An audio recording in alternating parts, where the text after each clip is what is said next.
स्वागत है आप सभी लोगों का।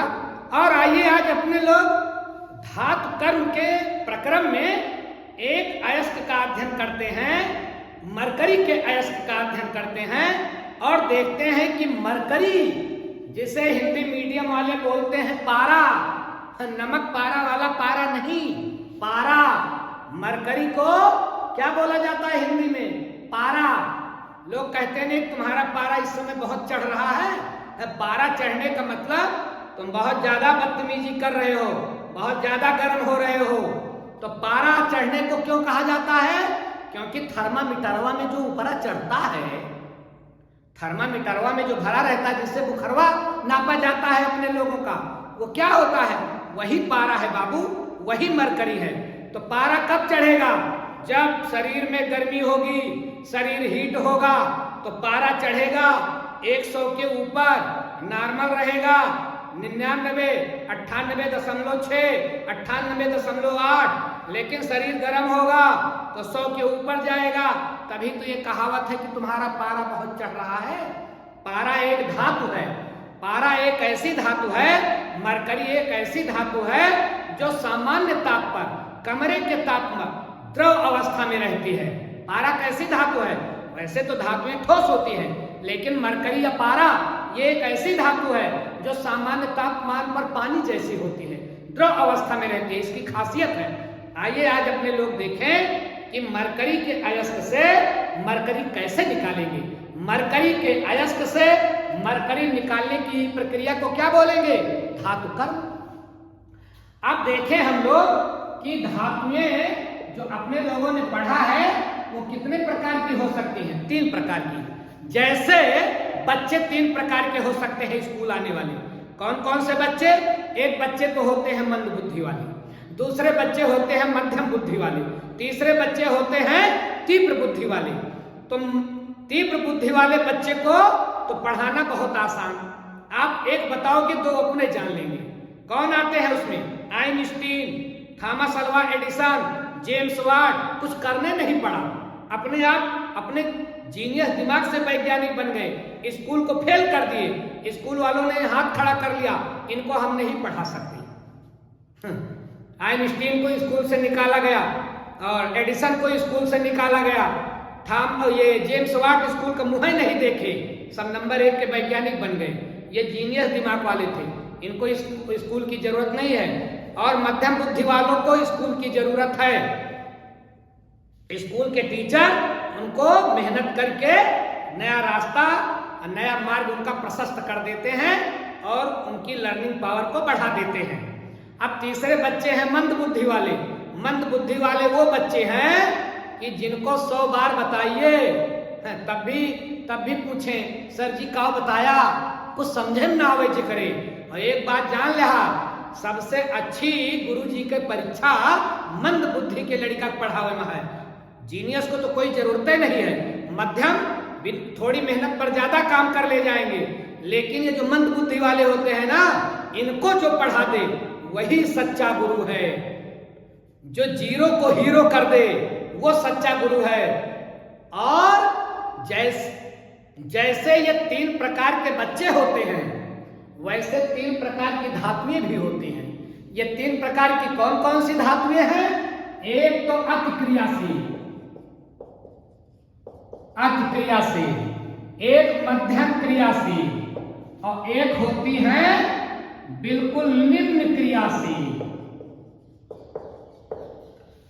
तो अति क्रियाशील, मध्यम क्रियाशील, निम्न क्रियाशील। तो ये जो निम्न क्रियाशील धातु है, इसी में Hg आता है, Ag आती है, Au आता है। मरकरी है, सोना है, चांदी है, सोना है, ये सब किसमें आएंगे? निम्न क्रियाशील में। मतलब ये किसी से क्रिया बहुत कम करते हैं। तो आइए आज देखें कि निम्न क्रियाशील धातु मरकरी को मरकरी के अयस्क से कैसे निकालते हैं। देखिए भैया, पहले तो हम लोग ये जान ले ये मरकरी का अयस्क कौन होता है। तो बाबू Hg, पारा या अंग्रेजी मीडियम वाले मरकरी, इसका एक अयस्क होता है Hgs। और इसको बोलते हैं सीना बार। क्या बोलेंगे? सीना बार, याद रखिएगा, सीना बार। आपसे प्रश्न आएगा कि मरकरी के अयस्क का नाम बताइए, सीना बार। मरकरी के अयस्क का नाम बताइए, सीना बार। या सीना बार किसका अयस्क है? मरकरी का। अब इस HgS से हमें क्या निकालना है? Hg, मतलब सल्फर को निकाल करके बाहर कर दे, मरकरी हमें मिल जाए, यही प्रक्रिया कहलाएगी धातु कर्म। तो आइए हम लोग देखें कि HgS अर्थात सीना बार से कैसे Hg निकालेंगे। देखिए, HgS से Hg का निष्कर्षण। निष्कर्षण मतलब मैंने आपको बताया ना, किसी चीज से कोई चीज निकाल लेना, निष्कर्षण है। अब आइए हम लोग देखें कि क्या क्या करते हैं। तो याद करें, आपको बताया गया था कि अगर किसी अयस्क में सल्फर है अर्थात सल्फाइड अयस्क है, तो अपने लोग उसका कराएंगे भर्जन, क्योंकि इसमें ऑक्सीजन है नहीं, तो ऑक्सीजन के साथ गरमाएंगे। ये भर्जन क्या है बाबू? भर्जन किसी अयस्क को ऑक्सीजन की उपस्थिति में गरमाना ही भर्जन कहलाता है। गरमाए लेकिन ऑक्सीजन की उपस्थिति में, और इतना न गरमा दे कि पिघल जाए, पिघलने ना पाए, और ऑक्सीजन की उपस्थिति में अयस्क को गरमाए, क्या कहलाएगा? भर्जन। तो सबसे पहले HgS का क्या कराएंगे? भर्जन। भर्जन मतलब ऑक्सीजन से रिएक्शन, क्या बन जाएगा? ये सीना बार बदल जाएगा HgO में, मरकरी ऑक्साइड में बदल जाएगा, और SO से रिएक्शन करके बन जाएगा SO2, सल्फर डाइऑक्साइड गैस बनेगी, फुर्र से उड़ जाएगी। तो इससे कोई मतलब नहीं, ये उड़ गई, अपने लोगों को मिला HgO। इसका क्या करवाया हम लोगों ने? भर्जन। क्या करवाया? भर्जन। भर्जन मतलब O की उपस्थिति में गरमाना। भर्जन मतलब O की उपस्थिति में गरमाना, हवा की उपस्थिति में गरमाना। अब मिल गया HgO, इसको और गरमाइए, HgO को और गरमाइए। जब HgO को और गरमाया जाएगा तो क्या मिल जाएगा? तो मिल जाएगा Hg और O2।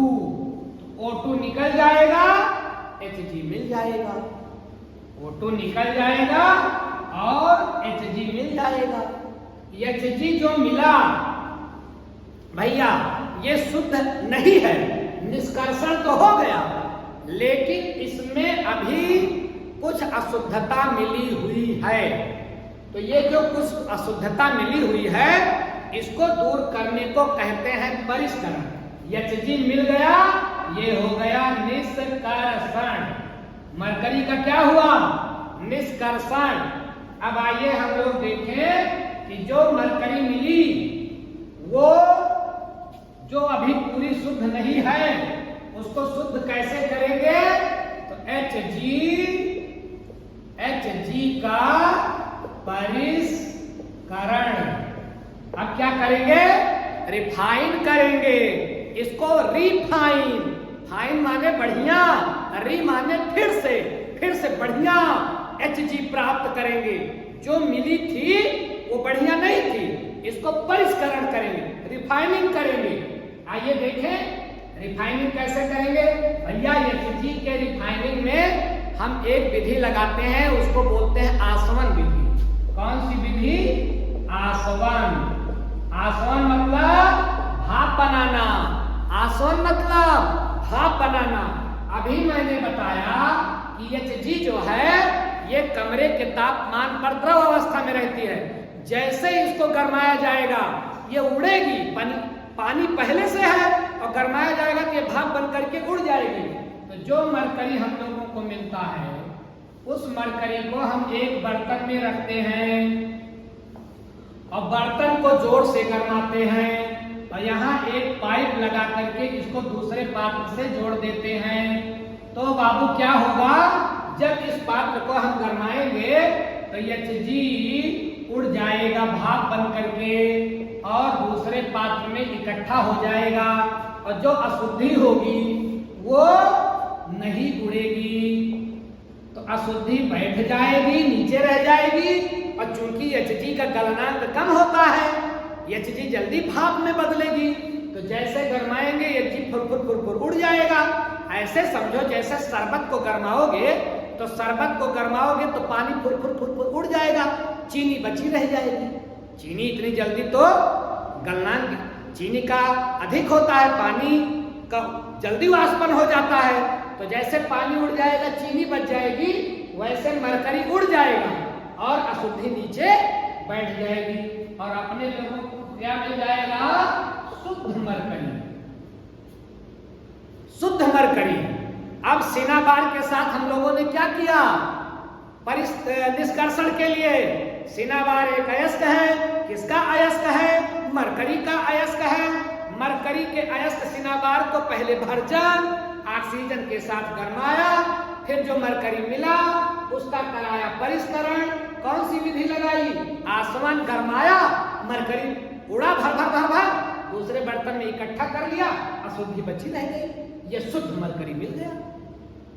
कंफर्म हो गए। तो इस प्रकार से हम लोग शुद्ध मरकरी प्राप्त कर लेते हैं। क्या पढ़ा, मरकरी के अयस्क से शुद्ध मरकरी का को प्राप्त करना, मरकरी का निष्कर्षण और मरकरी का परिष्करण। ऐसे ही जानकारी के साथ आगे भी मिलेंगे हम लोग।